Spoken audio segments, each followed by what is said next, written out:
Good morning. আজ 33 দিন। আজ ভোরবেলা থেকেই প্রচণ্ড বৃষ্টি হয়েছে। বৃষ্টি হওয়ার ফলে সকালে আসতে পারিনি। একটু বৃষ্টি ছাড়ার পর দেরি করে এলাম, তবে ওয়েদার খুব ঠান্ডা, বেশ আরাম। মাঠে একদম লোকজন নাই, মাঠ ফাঁকা। ওই 2-4 জন আছে, ওর মধ্যেই হাঁটছি। আজকে মাঠে এক্সারসাইজ করার জায়গা পাওয়া যাবে বলে মনে নয়।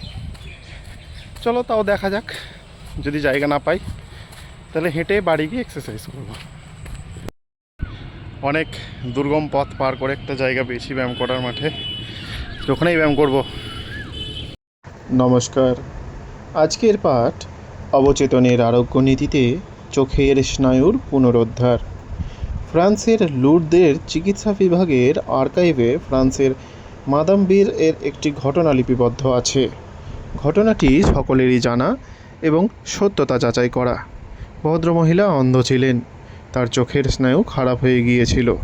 তিনি লার্ডেসে গিয়েছিলেন এবং অদ্ভুতভাবে তার রোগমুক্তি ঘটেছিল।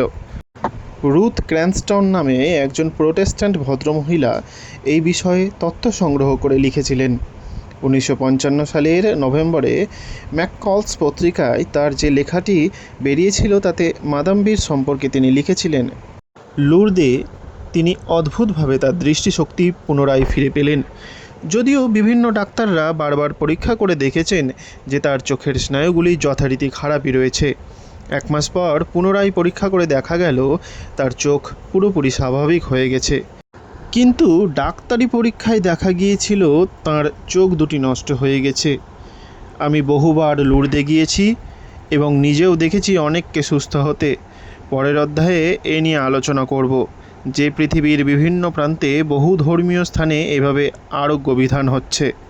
মাদাম বীরের উদাহরণের প্রেক্ষিতে আমরা বলতে পারি, পবিত্র স্মৃতিবিজড়িত কোনো বেদি থেকে প্রাপ্ত জল তাকে সারিয়ে তুলেছে তার নিজের অবচেতন মন, যা তার বিশ্বাসের দ্বারা পুষ্ট।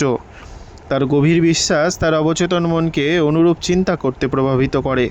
তখন সেই চিন্তা অনুযায়ী অবচেতন মন তাকে স্বাভাবিকভাবে কার্যে পরিণত করে। ম্যাডাম বীর গভীর বিশ্বাস ও আশা হৃদয়ে পোষণ করে ঈশ্বরের শরণাপন্ন হয়েছিলেন যে তিনি উপশম পেতে পারেন। তার অবচেতন মনও তার উপশম করার সমস্ত শক্তি প্রয়োগ করেছে। ফলে চোখের মৃত স্নায়ুটি তার প্রাণ ফিরে পেয়েছে। একবার যে সৃষ্টি করেছে সে আবারও সৃষ্টি করতে পারে। আপনার বিশ্বাসের উপর নির্ভর করছে আপনার ক্ষেত্রে তেমনটি ঘটবে কিনা। আপনার অবচেতন মনে কিভাবে সুস্বাস্থ্যের ভাবটি প্রেরণ করবেন। দক্ষিণ আফ্রিকার জোহানেসবার্গ শহরের একজন প্রোটেস্ট্যান্ট ধর্মযাজককে আমি চিনতাম, যিনি আমাকে অবচেতন মনে সুস্বাস্থ্যের ভাবটি প্রেরণ করার পদ্ধতিটি বলেছিলেন। তাঁর ফুসফুসে ক্যান্সার ছিল। তাঁর পদ্ধতিটি তার নিজের হাতের লেখায় আমাকে দিয়েছিলেন, যা ঠিক এরকম। দিনে অনেকবার আমি মনে মনে স্থির করি যে শারীরিক ও মানসিকভাবে আমি সম্পূর্ণ নিরুদ্বিগ্ন।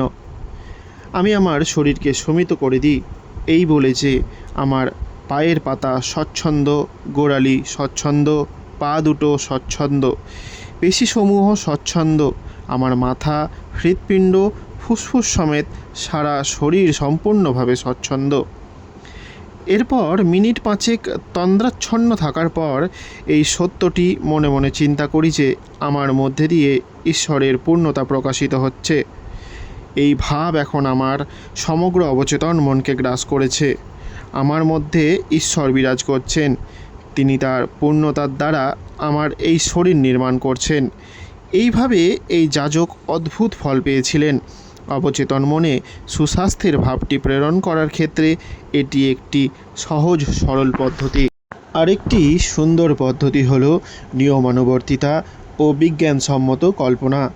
পক্ষাঘাতে ভুগছিলেন এমন একজন মানুষকে আমি বলেছিলাম যে আপনি মনে এমন একটি ছবি আঁকুন বা কল্পনা করুন যে আপনি অফিসে স্বাভাবিকভাবে চলাফেরা করছেন, কাজ করছেন, টেলিফোন করছেন, যেন আপনি সুস্থ হয়ে গেছেন। আমি বলেছিলাম যে এই ভাবনা এবং সঠিক স্বাস্থ্যের এই ছবি আপনার অবচেতন মনে স্থায়ী হয়ে যাবে।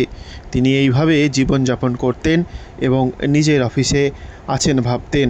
তিনি জানতেন যে তিনি অবচেতন মনকে এমন ধারণা দিচ্ছেন যা অবশ্যই কাজ করবে। তার অবচেতন মনটি অনেকটা ফিল্মের মতো, যার উপর ছবির মতো ছাপ পড়ে। এইভাবে কয়েক সপ্তাহ চলার পর একদিন যখন স্ত্রী ও নার্সরা কেউ ছিল না, তখন পরিকল্পিতভাবে টেলিফোন বাজানো হলো। টেলিফোনটি তার কাছ থেকে প্রায় 12 ফুট দূরে ছিল, তবুও যে কোনো প্রকারে হোক তিনি টেলিফোনটি ধরেছিলেন। আজকের এই পাঠে আমরা দেখলাম অবচেতন মনকে সুস্বাস্থ্যের চিন্তা করানোর মাধ্যমে এবং সুস্থ জীবনের কল্পনা করে আমরা জটিল সব রোগ থেকে কিভাবে আরোগ্য লাভ করতে পারি এবং মারণ রোগ থেকে নিজেদের সুস্থ জীবনে ফিরে এসেছেন ও সুস্থ জীবনযাপন করেছেন।